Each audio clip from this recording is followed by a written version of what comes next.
할렐루야.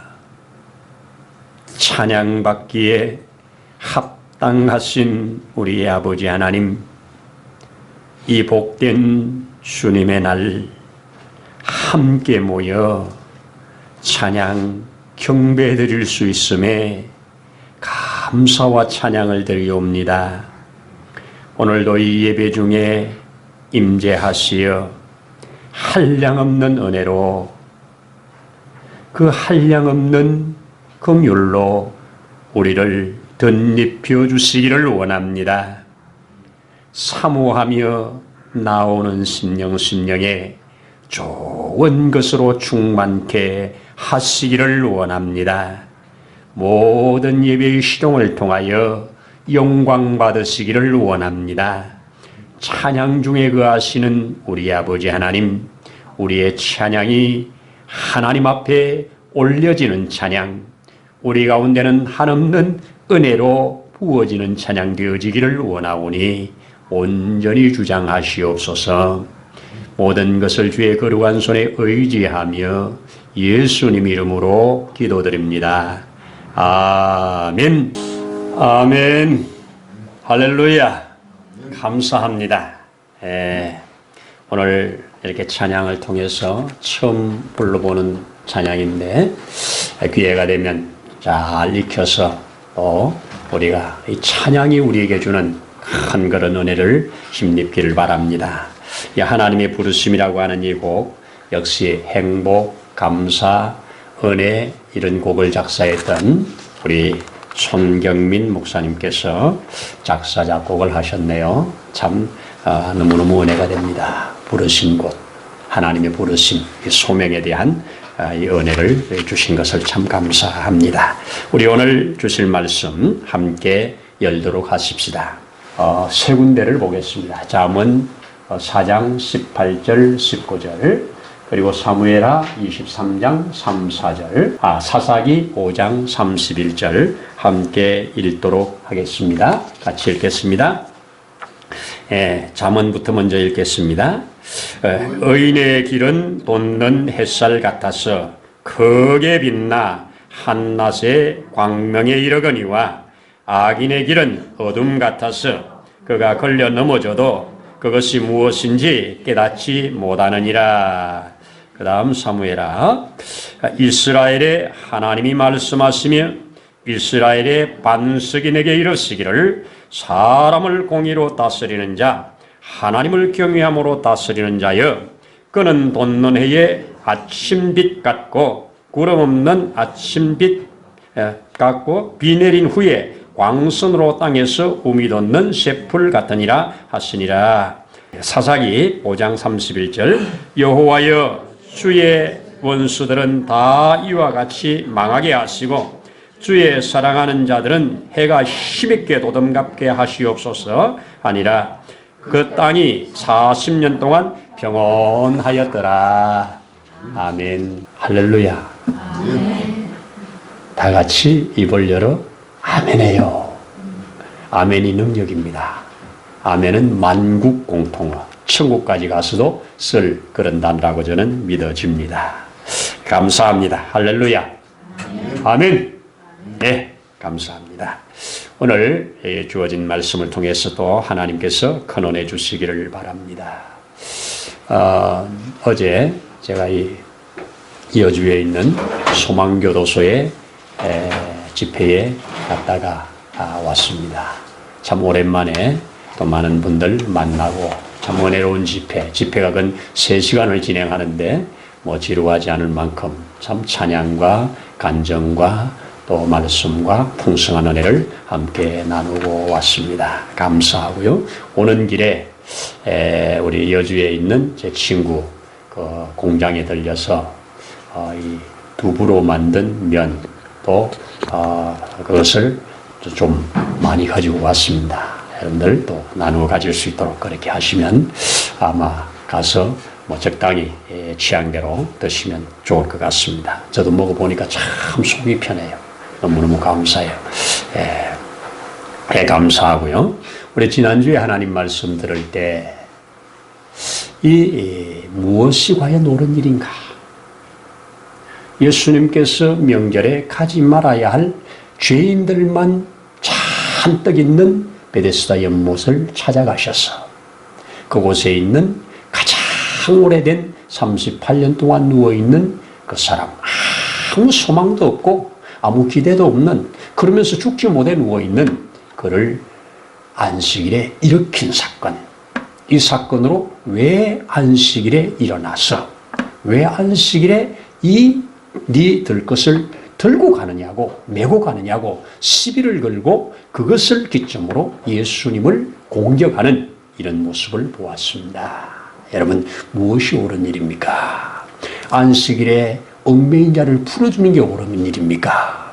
지금 이렇게 비난하는 자들이 38일이나 누워있는 이들에게 해준 일이 뭐가 있어요?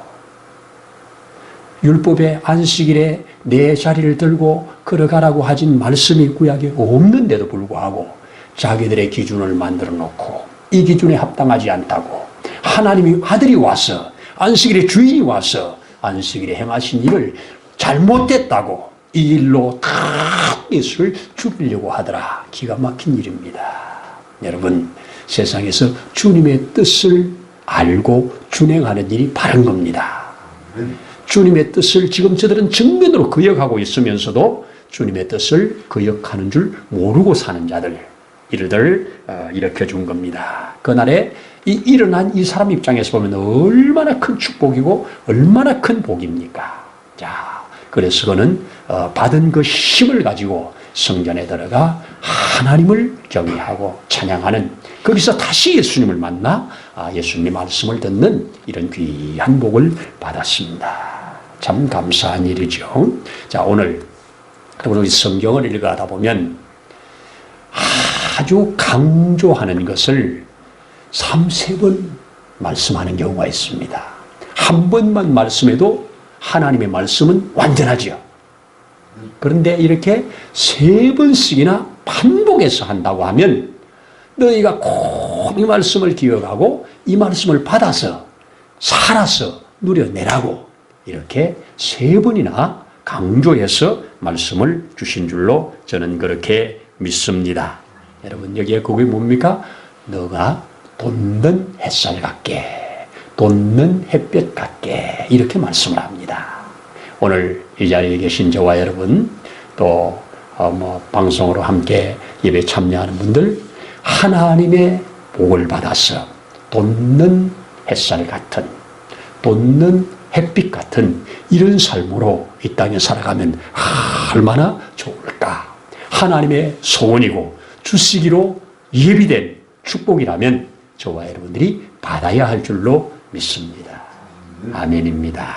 자, 이 3가지 말씀들을 보면 이 솔로몬이 이 잠언서를 통해서 오늘 주신 말씀, 자, 의인의 길은 돋는 햇살 같다 이렇게 말을 했죠. 의인의 길은 돋는 햇살 같다 이렇게 말했는데, 그 솔로몬의 아버지는 자기 인생 마지막 죽기 직전에, 사무엘아 이제 죽기 직전에 하나님을 향한 고백이거든요. 내가 지금까지 쭉 하나님이 주신 은혜를 돌이켜보니 나를 이 돋는 햇볕처럼 축복하신 것을 감사합니다 하는 고백입니다. 참 감사한 고백이지요. 그래서 여기에 보니까 이스라엘의 하나님이 말씀하시며 이스라엘의 반석이 내게 이르시기를 사람을 공의로 다스리는 자, 하나님을 경외함으로 다스리는 자여, 그는 돋는 햇볕 같고 아침빛 같고 구름 없는 아침빛 같아서 비낸 후에 광선으로 땅에서 우미 돋는 새풀 같다. 자신의 삶을 그렇게 고백했습니다. 자, 이런 고백을 들은 그 솔로몬이, 그래, 의인의 길은 여호와께서 돋는 햇살 같게 하셔서 참종 광명에 이르러 만 사람을 복되게 한다는 거지요. 그렇습니다. 저도 그렇게 믿어집니다. 그리고 사사기에는 이 지금 사사 드보라와 바락이 이제 함께 하나님을 찬양하는 곡입니다. 그 찬양하는 중에 이렇게 선포를 하고 있지 않습니까? 자, 뭐라고 합니까? 여호와여 주의 원수들은 그 당시에 이 드보라에 의해서 그리고 바락에 의해서 죽임을 당한 그 당시에 압제하고 있던 왕. 악인들은 다 이렇게 꼬꾸러지게 하시고 망하게 하시고 의인들은 어떻게 하라고요? 여기에 보니까 이와 같이 망하게 하시고 주를 사랑하는 자들은 해가 힘있게 도dom갑게 하시옵소서. 그렇게 했더니 이 땅에 40년을 평온했다. 이렇게 기록을 해주고 있습니다. 여러분 참 귀한 메시지죠. 여러분 돋는 햇빛 같은 이런 사람들이 곳곳에 많아질 때 그 나라는 또 그러한 가정들은 그러한 교회들은 참으로 빛이 나게 되고 그 빛 가운데서 많은 사람들이 생명을 얻고 유익을 얻게 된다는 말씀입니다. 진실로 아멘합니다. 여러분 이 세 말씀을 다 종합하면 돋는 햇살 같은 사람은 누가 돋는 햇살 같은 사람인가? 하나님의 성품, 여호와의 성품을 받아서 여호와의 뜻을 준행하는 자입니다. 여호와의 뜻을 준행하는 자가 돋는 햇볕같이 하나님이 만들어 주시겠다는 겁니다. 여러분 다 이 땅에 살면서 그러한 빛을 내는 돋는 햇빛은 이 깜깜한 방에 처음에는 희미하게 올라오지만 어느 순간 착 올라와서 그것이 점점 세상을 다 비추어 만물을 소성시키는 햇빛이 돋는 햇빛입니다. 이런 돋는 햇빛의 은혜가 있기를 축복합니다. 그런데 악인은 어떻게 해요? 다 망한다고 그러지요. 악인은 지는 해라고 그러지요. 어둠 같아서 어둠은 점점 어둠을 향해 가는 빛, 어둠을 향해 가는 햇살. 그래서 점점 희미하게 가다가 완전히 떨어져서 깜깜함으로 걸려 넘어져도 붙드는 자가 없는 이런 것을 악인의 길이라고 그렇게 말씀해 주셨습니다. 자, 이것이 바로 하나님의 감동함을 받은 다윗의 고백이고 그 아버지의 영향과 또 하나님의 은혜를 받은 솔로몬의 고백이고 큰 승리를 주신 드보라와 그의 바락에 찬양하는 이러한 놀라운 내용들 우리가 아멘으로 받아서 주여 나도 부족하지만 돋는 햇볕 같은 삶을 살 수 있기를 원합니다. 붙잡고 기도하여 우리에게 이루라고 주신 말씀인 줄로 믿습니다. 하나의 역사적 사실이고 또 누구나 인정하고 있는 그리고 공개되었던 사실 하나를 여러분들에게 잠시 한번 소개해보면 이미 여러분들이 다 알고 있는 내용일 겁니다만은 재미있는 내용입니다. 목사님과 이 스님의 수명을 우리 기독교를 대표하는 한경직 목사님 99세를 사셨더라고요.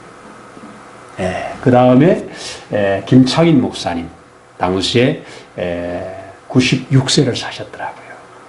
그 다음에 우리 방지일 목사님은 104세를 사셨어요. 돌아가시기 직전까지 건강하게 활동하시다가 돌아가셨습니다. 그리고 이제 강원영 목사님 이분도 90세를 사셨습니다. 참 그런데 밑에 보니까 평균이 97세예요. 참 만수를 누린 거죠. 그런데 스님 좀 보세요. 효봉 스님 유명하지요. 80을 못 가고 79세에 그리고 이청담 이분도 꽤 유명한 분이더라고요. 그런데 70세를 사시고 성철 스님이 가장 오래 사셨네요. 82세를 사셨습니다. 그리고 법정 스님도 79세를 사셨는데 이분들의 평균을 내니까 77.5면 평균에서 몇 살이 차이가 납니까? 20년 차이 나죠. 평균에서 20년 차이가 났습니다. 여러분, 3, 4년, 이 정도 차이가 난다면 그냥 지나가겠는데 20년이나 차이가 났어요. 자, 무엇이 이 차이를 만들었는가? 그것을 말씀드려 보려고 하는데요. 사람이 비교적 건강하게 오래 살기 위해서 가장 중요하게 여기는 게 먹는 거죠. 먹는 것 중에서 제일 많이 먹는 게 공기지요. 공기를 제일 많이 먹잖아요. 우리가 공기를 얼마나 많이 먹고 내뱉습니까? 잠시도 안 먹으면 안 되는 거잖아요. 그러면 스님들이 좋은 공기를 많이 먹을까요? 목사님들이 좋은 공기를 많이 먹을까요? 스님이 훨씬 더 좋은 공기 많이 먹겠죠. 그 다음에 물이죠. 음식보다 더 중요한 게 물이죠. 지난번에 우리 캄보디아 갔을 때 목사님 한 분이 배앓이가 와가지고 고생했어요. 계속 화상지를 들어들으면서 물이 안 좋아가지고 안 맞아가지고. 자, 이 물이 그러면 스님들이 좋은 물 먹어요? 목사님들이 좋은 물 먹어요? 스님들은 산속 깊은 데서 나온 진짜 좋은 물만 먹잖아요. 그 다음에 먹는 것이 음식이죠. 우리 몸에 건강한 거 목사님들이 많이 먹어요? 스님들이 많이 먹어요? 스님들은 골라서만 좋은 것만 먹습니다. 우리 목사님들은 주는 대로 먹어요. 그리고 제일 중요한 거 스트레스 아니겠어요? 여러분 스트레스 목사님들이 많이 받겠어요? 스님들이 많이 받겠어요? 스님들이 뭐 가족이 있어서 스트레스 받아요. 성도들은 뭐 문제 가지고 스트레스를 받아요. 없잖아요. 성철 스님 같은 경우는 8년을 등을 땅에 붙이지 않고 앉아서만 이렇게 돌을 닦았던 분 아닙니까? 그래서 얼마나 세상 사람들이 존경을 합니까? 여러분, 절에 다니다 시험 들었다, 스님이 가서 회복시켜줬다, 이런 말 들어봤어요? 없잖아요. 그러면 스트레스로 말하면 목사님들이 훨씬 높습니다. 맞죠? 그런데 모든 안 좋은 걸 다 목사님들은 다 가지고 스님은 좋은 걸 다 가졌는데 왜 20년 차이가 날까? 이것을 우리 성철 스님께서 대답을 해주셨습니다. 자, 뭐라고 대답해 줬냐? 같이 한번 읽어보도록 하십시다. 문제에 대한 해답을 1993년 성철 스님이 내놓으셨다. 스님은 이런 유언을 남기고 떠나셨다. 93년 11월 9일 조선 동아 일산신문에 나왔던 이야기. 내 인생을 잘못 선택했다. 나는 지옥에 간다. 와. 극락 간다고 그래야 되잖아요. 나는 80년 동안 포기한 것이 헛것이로다. 내 죄는 산보다 높고 바다보다 깊은데 내 어찌 감당하랴. 우리는 구원이 없다. 죄값을 해결할 자가 없기 때문이다. 자기가 성경을 읽어보고 불경을 읽어보니까 성경을 외에는 죄를 용서하는 분이 계시더래요. 그런데 불경에는 용서하는 분이 안 계신대요. 그런데 저거 깨달은 거는 큰 복이잖아요. 깨닫고 돌이키지를 못했어요. 왜? 성철 스님이 전 불교계를 대표하는데 저 사람이 기독교로 바꿔보세요. 불교가 다 뒤집어질 거 아니에요. 그러니 자기는 그 억만 죄악을 짊어지고 지옥 밖에 갈 수가 없다. 양심적 고백을 한 겁니다. 양심적 고백을 한 겁니다. 그러면 자, 또 하나 더 넘겨서 보시면 우리 기독교는 특히 이 목사님들 좀 믿음이 있는 분들은 제일 중요한 게 저 성철이 말한 죄사함을 얻었습니다. 할렐루야. 여러분 죄사함 받았습니까? 영영 죽을 죄에서 해방받았습니까? 다시는 죄 때문에 망하지 않을 것 믿습니까?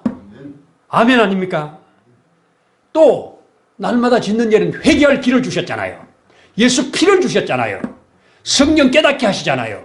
그래서 죄 가운데 망하지 않을 줄로 믿습니까? 이전에 지은 죄 용서받고 영영 죽을 죄 용서받고 앞으로 지을 죄도 회개할 길을 주었으니 죄 가운데 안 망한다. 이 자유가 우리를 강건케 하는 겁니다. 크리스찬들은 정말 감사하는 겁니다. 여러분 감사합니까? 정말 감사한 겁니다. 그리고 이 네 분들 뿐만 아니라 이렇게 그리스도의 죄사함을 받고 또 회개하는 우리 주의 종들과 믿는 사람들이 미치는 영향력을 보세요. 여러분 스님들이 지금 스님들이 미친 영향하고 우리 한경직 목사님이나 김창인 목사님이나 이분들이 미친 영향력을 보세요. 얼마나 한국 교회에 큰 영향력을 미쳐서 그분으로 구원받은 사람들이 얼마나 많고 지금도 계속 영락교회, 중형교회 등등에서 하나님의 복음이 살아 역사하잖아요. 그들을 통해서 수많은 선교사들이 배출되었고요. 이렇게 해서 하나님의 나라에 생명력이 풍성한 역사를 이루어 주신 겁니다. 여러분 비교를 할래 하는 게 아니고 그리스도인들이 이렇게 다 탁월한 우월감이 있는 겁니다. 우리는 진리 안에 서 있습니다. 진리 안에 서 있습니다. 그리고 이렇게 남을 위한 봉사, 헌신이 얼마나 탁월합니까? 이런 것들이 하나님이 주신 복을 이 땅에 누려내는데 이런 자를 가리켜 돋는 햇살 같은 삶이라고 저는 그렇게 믿어집니다. 우리가 큰 빚을 내지 않더라도 진짜 큰 돋는 햇살은 우리 주님이시잖아요. 우리 주님은 세상의 빛이잖아요. 우리 주님은 우리를 향해서 너희도 세상의 빛이라고 하셨잖아요. 그런 주님의 빛을 받은 우리가 그 빛을 반사하는 동안 이 빛이 닿는 곳마다 하나님의 생명의 역사가 일어난다는 거, 이거 믿는 겁니다. 여러분, 하나님의 말씀은 받는 자에게 생명이요, 받는 자에게 축복이 되는 줄로 믿습니다. 이런 은혜가 있으라고 오늘 이런 말씀을 주신 줄로 믿습니다. 여러분, 예수님 보십시오.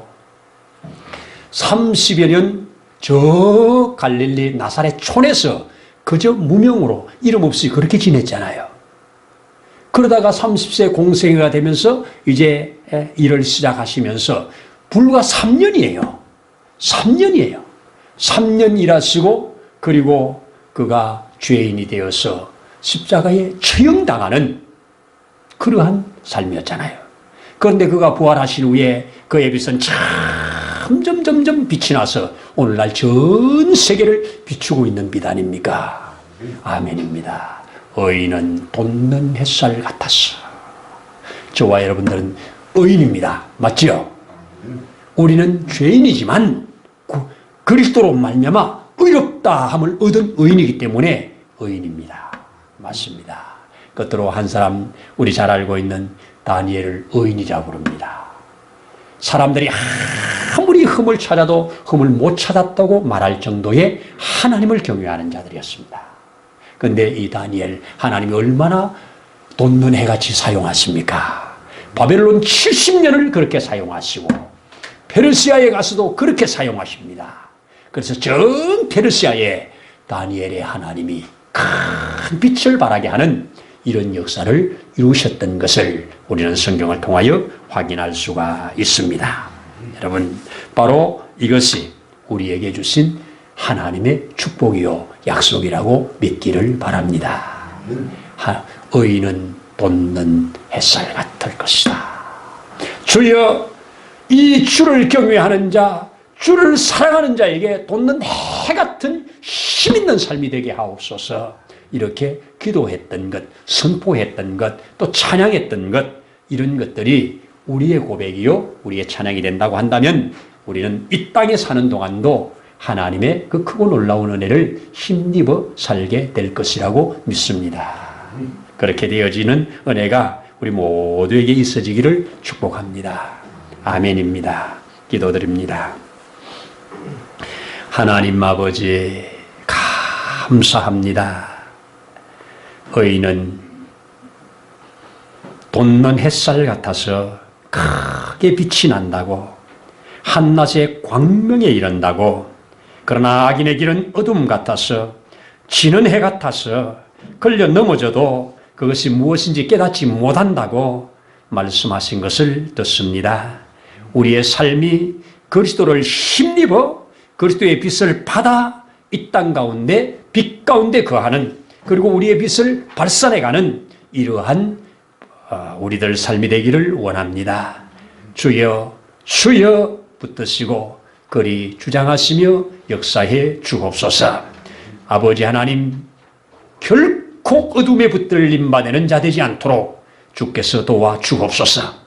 이 나라, 이 민족에도 이 주의 빛으로 충만하게 하시옵소서. 우리 예수 믿는 자들이 이렇게 많은 이 나라, 너무나도 곳곳에 어두워진 부분이 많습니다. 주님, 힘주시고 능을 주셔서 다시 이 빛들이 회복되고 드러날 수 있도록 역사해 주시기를 원합니다. 주님, 그 복을 우리 대한민국 교회가 받아서 전 세계로 비추어내는 이런 역사까지 나아가게 도와 주옵소서. 오늘도 감사를 드리면서 예수님 이름으로 기도드립니다. 아멘. 이제는 우리의 생명이요 능력이요 부활이요 참 소망이신 주 예수 그리스도의 크신 은혜와 그 하나님 아버지의 무한하신 사랑하심과 보혜사 성령님의 도우시는 놀라운 증거의 역사가 오늘 이곳에 함께 모여 예배하는 모든 심령 가정 위에 있는 곳에서 예배하는 심령 가정 위에 세우신 이 나라 위에 이 민족 위에 이제로부터 영원토록 함께 하시기를 간절히 축원하옵나이다. 아멘.